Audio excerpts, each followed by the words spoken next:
Hey guys, Master Beetle here, and this is going to be a little series of videos I'm going to do with deck profiles now. Is little deck overview, basically how the deck plays, like plays and combos you can make with the deck, and overall how the deck does against certain gifts, clans, and matchups in general. So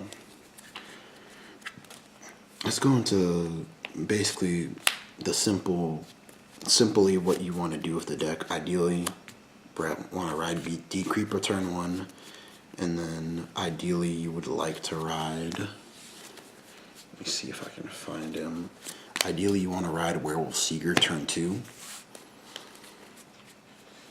And the difference between this deck and Dantarian is basically like, you could have, well, most Dantarian decks, because they're running like more of control defensive variant, is you want to get Dorian behind your Vanguard just so that they'll be positively taking your Vanguard swing, and you could do a small little rush with Werebear depending on how much counterblast your opponent has given you.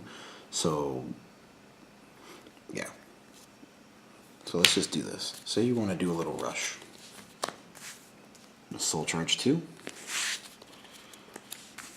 Vanguard is being big. You're going to attack with this. Soul Charge another card. And you already have 5 cards in Soul. And it's not really a little, but it's a little push on turn 2. They're probably most likely going to take these 2 attacks just because how large they are. And then on to your next turn. First card you want to ride is No Life King. Obviously get your gift. Soul Charge 1. Now you have 1, 2, 3, 4, 5, 6, 7. And now, let's say, now this is a little combo you could do to get the restand play on the first turn, on your first grade 3 ride. See if I can move these. Alright. Restand play you could get on your first grade 3 ride is basically call and call that. And let's say you need a Voraclockus. You don't need a Voraclockus, but it's nice to have for the combo.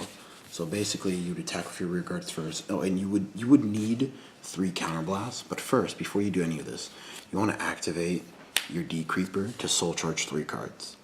So say you soul charge these 3, doesn't matter what you soul charge, now your soul is 1, 2, 3, 4, 5, 6, 7, 8, 9. You have 9 cards in soul. 1, 2, 3, 4, 5, 6, 7, 8, 9. And you have another D Creeper in soul, but let's just pretend like you only have 1. So, I'm going to attack with that first, shove that into soul, 10 cards. Then you're going to attack with this, put another card into soul to 11 cards. And then you're going to attack with your Vanguard. And what you can do is RNG your way into getting it first turn by simply checking a trigger, soul charging that trigger and 2 more cards, and now you have enough soul for the restand play. So you're going to obviously restand, shove these 3 into soul, ride 5th element, get you another protect gift, and put this into hand, give 5th element plus 20, then attack, and then extinguish your soul, extinguish your hand, restand, still attack goes through even though you restood, and attack again. So that's a little combo you can make to try and restand on the first turn. And a thing that I want to note is with Dimension Creeper, you want to selectively soul charge. And what I mean by selectively soul charge, or like in general with any of your soul charge cards, is you want to soul charge when you get benefits that turn from soul charging. Like you don't want to just soul charge to soul charge. So like on your grade 2 turn, if you don't have a Doreen to pump up, or let's just say, I can understand if you wanted to D-Creeper so you could attack with a big Vulgar, but if you don't have these 2 cards, then you don't have to D-Creeper turn 2. You want to wait until your grade 3 ride, or when you have ways of pumping up your rear guards to get to the number of soul you need. just so like you can make your attacks more scary, and it's better than just randomly soul charging with D Creeper and then your Doreen is just an 11k boost with the NLK soul charge. So yeah, that's just the basics of the deck. The play that wins you the game most of the time is No Life King into 5th Element, and against Protect matchups, you can't. Against Protect matchups, you can still Demon Eater if you feel like they do have the PG and they could survive a 5th Element swings. So that's another option, but most of the time I found myself rarely using Demon Eater as a Vanguard and more or less just using Demon Eater as a good rear guard to soul charge and cycle through my deck. So yeah. Alright, overall, what I would rank this deck at is probably low tier 2, in all honesty. Like, it has no draw power, and Excel is a really bad matchup for this deck.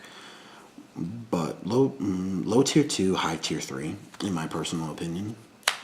Again, this is just opinionated. I'm not saying like this is, oh yep, DI's tier 2. No, this version of the deck is low tier 2, high tier 3. Excel is a really hard matchup for you just because you're Protect. Just because you're a Protect deck and you don't draw cards, you don't get cards into hand. So the way that you want to, the best way to combat Excel decks is you want to guard early. You want to guard early as best as you possibly can and just tank their attacks on their first grade 3 ride, or tank most of their attacks on a first grade 3 ride and then go from there, because if you guard early and you're at low damage, you're more likely to check a damage trigger than, because you have more chances to, than if you're at 3 or 4 damage and you're betting on a damage trigger on the 5th damage, or you're betting on a heal on 6. So I just realized that's the best way to fight Excel in the tournament. And really one of your worst matchups is actually Murakumo. Murakumo is just such a strong deck, and they have attacks, they have Shiryuki, they have Zanbaku. Zanbaku preventing you from re-riding No Life King actually really hurts you, because you're not able to guarantee your Vanguard to swing for a big number, so you have to play a bit differently in that matchup. But it really is still a hard matchup, like I said. Excel is really your worst matchup, and then you really do also have a hard time against Protect decks like Angel Feather and OTT, just because they can accumulate so many perfect guards in their hand. Most of your large attacks will get perfect guarded, so that's why you have the Demon Eater. You want to just combo off Demon Eater with Doreen behind the Vanguard to swing for a ridiculous number, like 70k or 65k. So yeah, this is the deck overview for DIs. Not DIs in general, but the No Life King variant. Overall, don't forget to like, comment, and subscribe, guys. Let me know what you thought about this down below. If you feel like I could have done anything better or anything else you want to see.